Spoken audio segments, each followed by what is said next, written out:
Hello there, in this video we're going to check out patterns on how people read web pages, so let's go. Okay, welcome back. So in this video we're going to cover a couple of different patterns here used on the web. One is the F-shape pattern and the other is the layer cake pattern, and these are two patterns that have been documented by NNG. So let's have a look at the articles, let's dig into some of the content and let's see what they're about. So in summary, with the F-shaped pattern of reading on the web, eye tracking research shows that people scan web pages and phone screens in various patterns, one of them being in the shape of the letter F. 11 years after discovering this pattern, we revisit what it means today. Now, these articles are a little bit older, but I think some of this content is still relevant today, so let's go through it. What we'll do is we'll read through parts of this article. You've got the URL in the top of the browser here if you want to read the full article yourself, but let's just scan through and get some of those key points. So just skimming the introduction, it says it was identified in 2006, and just reading these points here. So scanning on the web does not always take the shape of an F. There are other common scanning patterns too. The F pattern is negative for users and businesses, and good design can prevent F-shaped scanning. What I like about this article is there's lots of screenshots. I think there are some videos as well a little bit further on. So this is one of the first examples of the F pattern in their studies in the early 2000s, and this heat map aggregates gazes from more than 45 people. The top, the most read section of the heat map, represented by the colour red, and that resembles the capital letter of the F. Okay, so let's have a look at this part here. In the F-shaped scanning pattern, it's categorized by many fixations concentrated at the top left-hand side of the page. So specifically, users first read in a horizontal movement, usually across the upper part of the content area. This is the initial element that forms the F's top bar. Next, users move down the page a bit and then read across in a second horizontal movement that typically covers a shorter area than the previous movement. This additional element forms the F's lower bar. And finally, users scan content on the left-hand side in a vertical movement, sometimes in slow, systematic scan that appears as a solid stripe on the eye tracking heat map. Other times users move fast, creating a spottier heat map. This last element forms the F stem. Okay, so the implications of the pattern are: first lines of text on the page receive more gazes than subsequent lines of text on the same page. First few words on the left of each line of text receive more fixations than subsequent words on the same line. So again, some more screenshots here showing some of these F patterns. Okay, I think this is a video. Let's just click on play.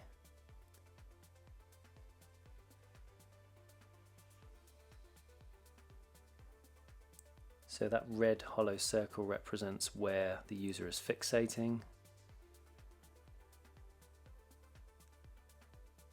There we go, they're scrolling the page as well.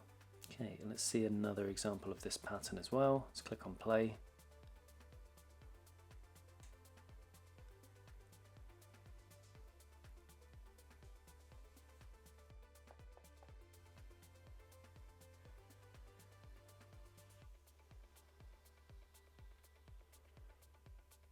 So I guess in this example, as it says, the text columns were wider than the screen, so they had to swipe horizontally as they were reading. And again, there we go, the fixations there with that red circle. Okay, let's just stop that there.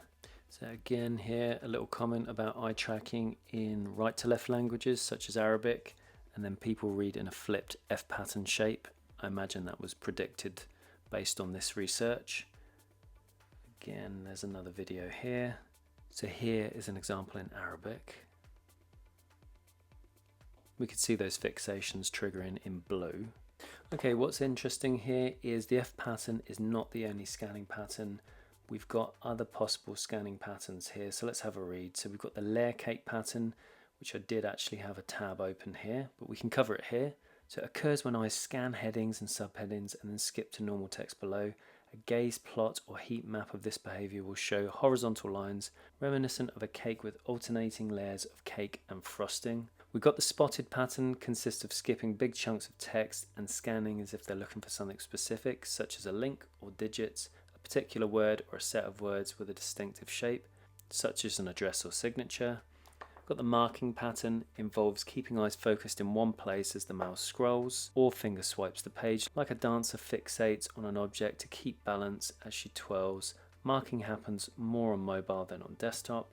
And bypassing pattern occurs when people deliberately skip the first words of the line, when multiple lines of text in a list start all with the same words. And last of all here, the commitment pattern consists of fixating on almost everything on the page. If people are highly motivated and interested in content, they will read all the text in a paragraph or even an entire page. Don't count on this to happen frequently though, assume that most users will be scanning.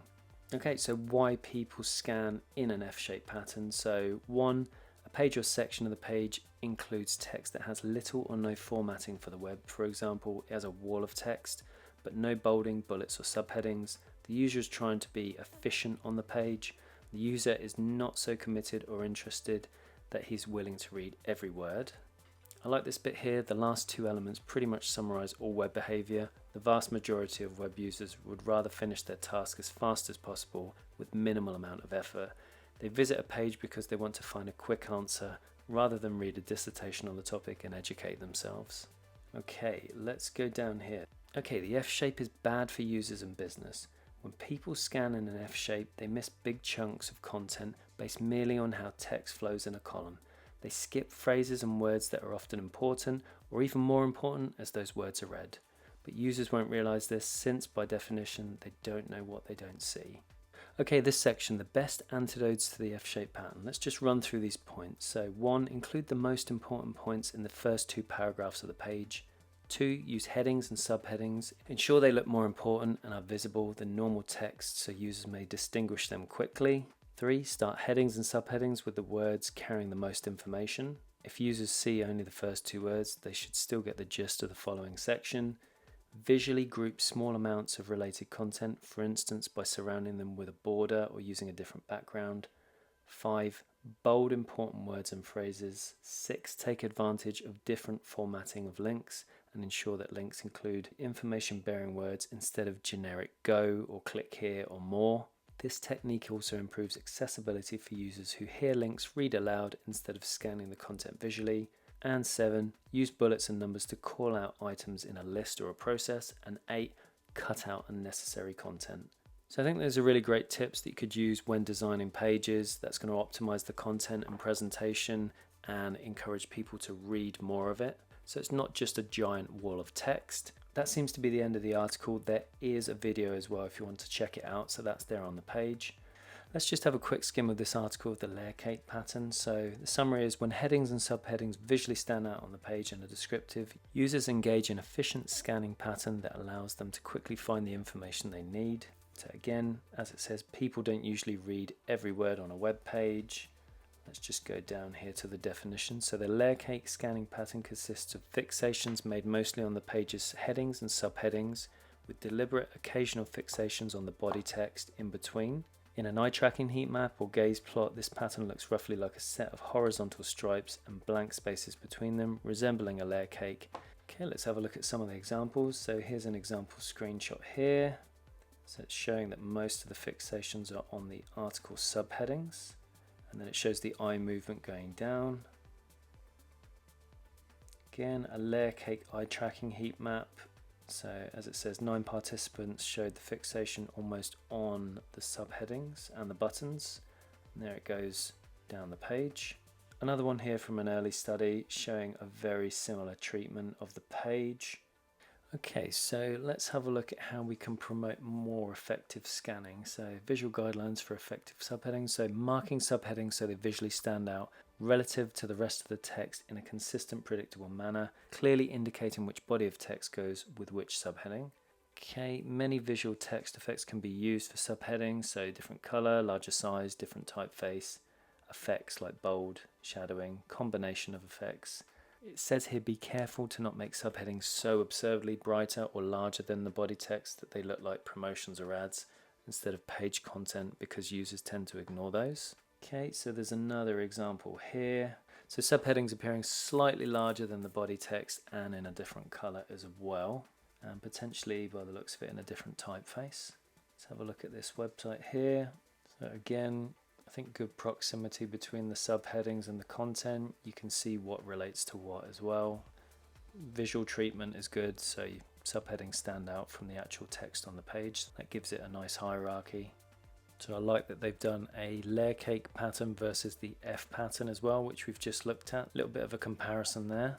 So just getting to the end, to the summary, and as it says, chunking content and assigning clear descriptive subheadings that stand out from other text and content on the page increase content usability exponentially because they support the layer cake scanning pattern, which, unlike its relative, the F pattern, increases users' efficiency by allowing them to quickly identify the content that is most relevant to their task.